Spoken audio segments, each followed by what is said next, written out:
Allez, très content de vous retrouver sur Kivu Morning Post TV pour parler sport. On va démarrer par les titres.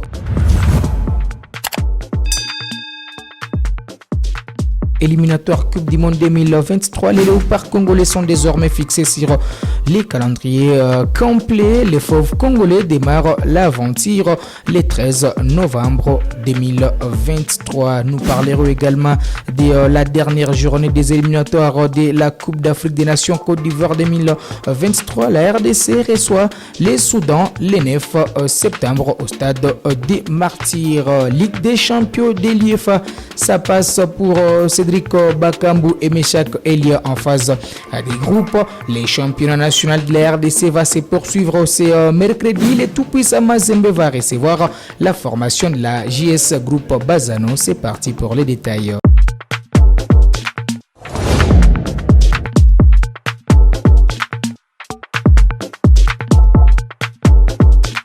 Kivu Morning Post TV va rester la référence du sport au pays. La preuve. Salut les amis, moi je suis Jimmy Mwindo, cycliste international.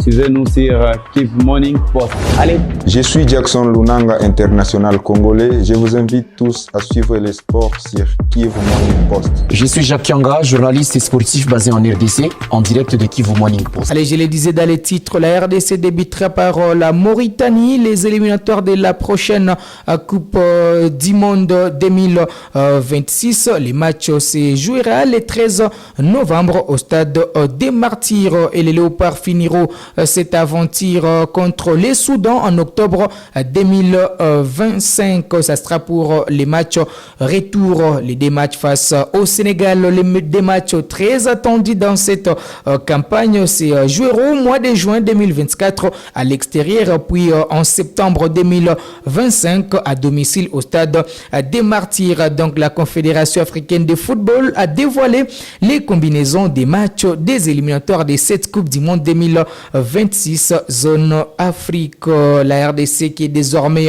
fixée devra se préparer pour les deux premières journées prévues le 13 novembre d'abord contre la Mauritanie, puis le 21 novembre en déplacement contre les Soudan logés dans les groupes B. La RDC est désormais fixée sur ses adversaires. Signalons que les Sénégal, les Togo, les Soudan du Sud font partie également des 7 poules de la bande chère à Sébastien Desabre. Éliminatoire CAN 2023, la date des Léopards pour croiser les Soudan approche. Rendez-vous donc le 9 septembre contre les Crocodiles du Nil au stade des Martyrs de la Pentecôte. Pour ce faire, Sébastien Desabre a rendu public une liste de 27 joueurs au siège de la Fédération congolaise de football association au cours d'une conférence de presse qu'il a animée, avant bien sûr d'ajouter Joris Kayembe qui pourra peut-être combler la blessure de l'international congolais Arthur Maswaku, blessé juste après la publication de cette liste de Sébastien Desabre. On va suivre la mobilisation, les messages de l'Alliance des anciens footballeurs congolais pour cette rencontre des Léopards. Bonjour peuple congolais, Mbote Nabilo Bana ya Congo, Bisoto libre ancien footballeur congolais, Alliance. Donc Bisoto rassemblé, Bande Kounio Soto avec Tabali. On a tout étendu en Mboka en tout cas. D'abord pour commencer le 9 awa, Vaillant, ambassadeur Bisoto Léopard, va au match. Bonne chance à Baron Zama Pambola, Baron Marmio sur les Kabia. Et Bisoto Zalé a donc tous derrière le football. Donc le football aux footballeurs, message j'aimerais, mais sans oublier, tous allez à la légende numéro 1, qui est ici le Seigneur. Je ne sais pas si Seigneur aussi. Seigneur. Nous on a combattu la ndenge président Toloba, il nous a beaucoup yogi, puis beaucoup mona l'image de Ningizali. Tout c'est un cabino que ils sont surtout à la derrière le 9 pour être Tolonga, équipe à la Biso. Le football au footballeur. Le football au footballeur. Le football au footballeur. Le football au footballeur.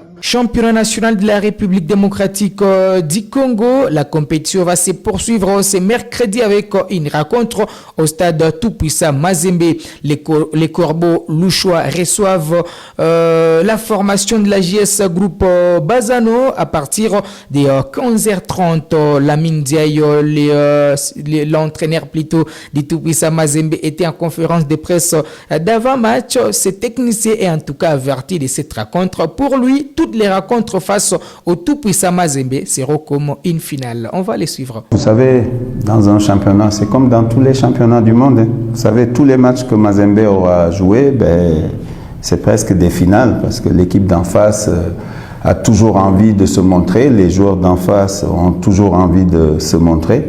Donc, ce n'est pas des matchs faciles.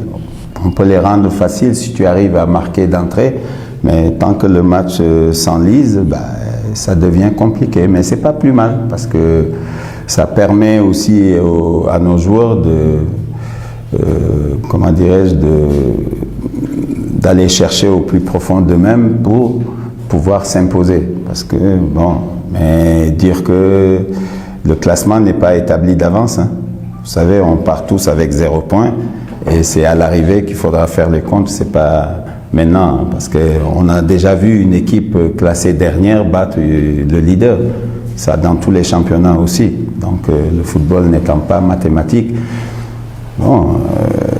les matchs, il faut les préparer le plus sérieusement possible. Vous savez, en football, le plus difficile, c'est de marquer.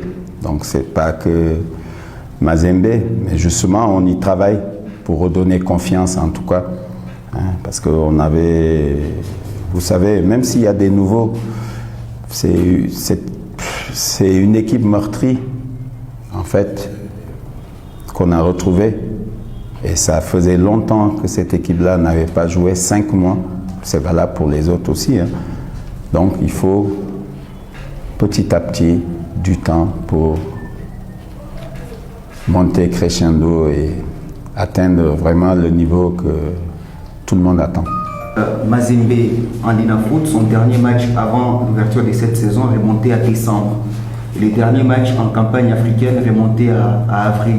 Alors pendant ces 5 mois de trêve et les premiers matchs que vous aviez livrés, sur le plan du rendement physique, technique des joueurs, est-ce que vous aviez senti des différences et quelles sont les difficultés que vous aviez rencontrées dans la composition de votre équipe? Non, physiquement, je pense qu'on a fait d'énormes progrès même. Je pense que l'équipe à ce niveau-là, il n'y a rien à dire parce qu'ils sont capables de faire les courses, ils sont capables d'être disponibles pour le partenaire, etc., etc., pour l'équipe.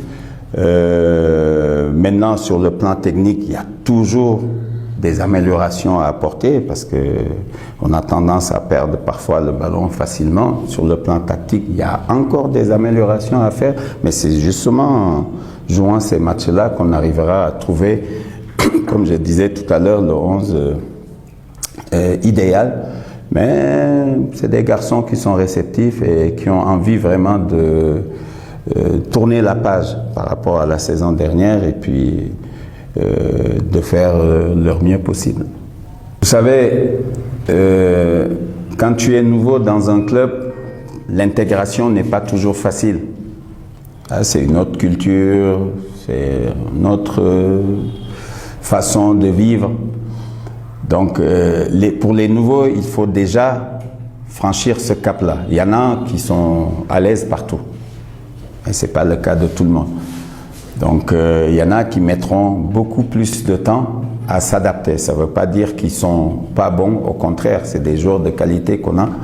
Et je pense qu'ils vont nous apporter, parce que nous, dans un premier temps, notre vision, c'était de doubler, voire tripler les postes. De sorte que, quand un joueur se blesse, là, tu prends un autre, tu le mets et le rendement ne sera pas... on ne verra pas... en tout cas, le joueur qui va jouer jouera exactement, voire même mieux que celui qui jouait.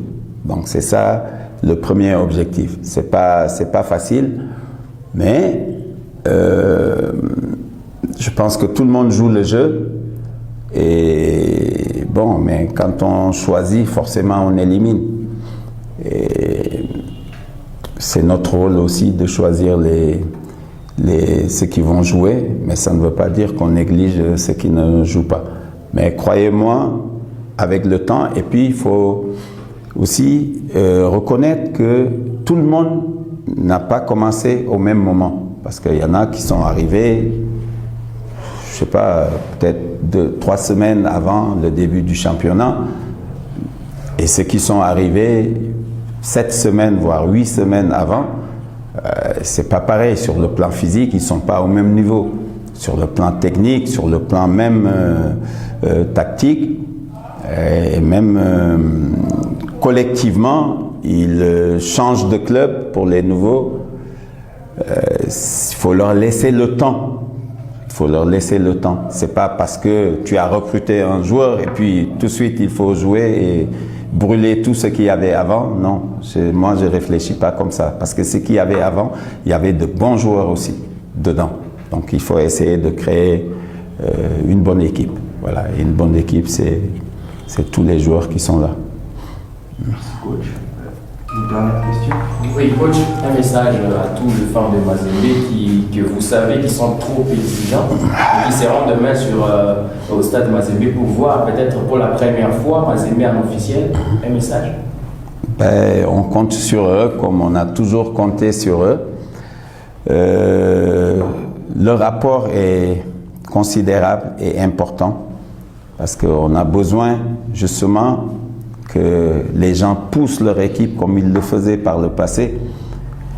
Et je demanderai en tout cas aux joueurs de montrer un bon visage, un beau visage, et puis de tout faire pour faire un très bon match. Voilà. Allez, Mazembe va jouer donc son deuxième match après sa victoire lors de la première journée en déplacement au stade Dominique Diour contre la formation des Simba, 0 contre 1. Par contre, la formation des Bazano qui avait perdu également au stade Dominique Diour face à la formation des Blessings va jouer cette deuxième rencontre comme un lieu blessé. C'est jeudi pour la suite. L'FC Saint-Éloi Lupopo sera reçu plutôt par les Sa Majesté Sanga Balende au stade Dominique Dior. Vous le savez, Sanga Balende qui joue d'habitude au stade Kachala Bonzola éprouve d'énormes difficultés puisque le stade Kachala à Bonzola n'est pas en mesure de recevoir des rencontres du championnat national. Donc cette équipe va évoluer à l'extérieur pour ces matchs à domicile. C'est un coup dur pour les Anges Essin ou les Banjelou Neba Santou qui vont recevoir les cheminots du FC Saint-Éloi Lupopo. C'est jeudi 31 août au stade Dominique Dior. Lupopo qui va jouer son premier match après un stage bloqué à Ndolo en Zambie, ponctué par 10 matchs amicaux, 6 victoires pour Lupopo, 3 matchs nuls, une seule défaite, 18 buts marqués et 4 buts encaissés pour ces stages. Parmi les passeurs décisifs, nous avons 8 joueurs dont Bola Lobota Emmanuel, l'ancien joueur de l'Est Nyuki de Butembo. Au royaume des Biter d'Ira, ces stages, nous avons Orso Mwaku, l'ancien avant-centre de l'IS Chinkunku qui est en tête avec 4 buts marqués au royaume des Biter Lupopo qui va enchaîner les championnats nationaux les dimanches 3 septembre. Ça ne sera pas un déplacement, ça sera plutôt à la maison stade Manika face à l'équipe de l'IS Chinkunku. On va finir avec cette page européenne avec la Ligue des Champions de l'IFA. Ça passe pour Cédric Bakambu et Meshak Elia. Vous le savez, c'est mardi, c'était les débuts des matchs retour des barrages de la Ligue des Champions de l'IFA. Vainqueur de sa double confrontation, 5 contre 3 scores cumulés devant Molde Galatasaray. Il valide son ticket pour la phase des groupes. Cédric Bakambu est monté à la 80e minute. Jusque-là, il n'est pas titulaire indiscutable avec son équipe l'équipe de Galatasaray. Belle opération pour Young Boys de Berne et son Congolais Meshak Elia qui l'emporte largement 3-0 face au Maccabi Haïfa à domicile après les matchs nuls à l'aller de 0-0. Titulaire Meshak Elia a délivré une passe décisive. Ça sera tout pour cette production de Total Sport sur Kivu Morning Post TV. On se fixe rendez-vous très prochainement avec ce même plaisir.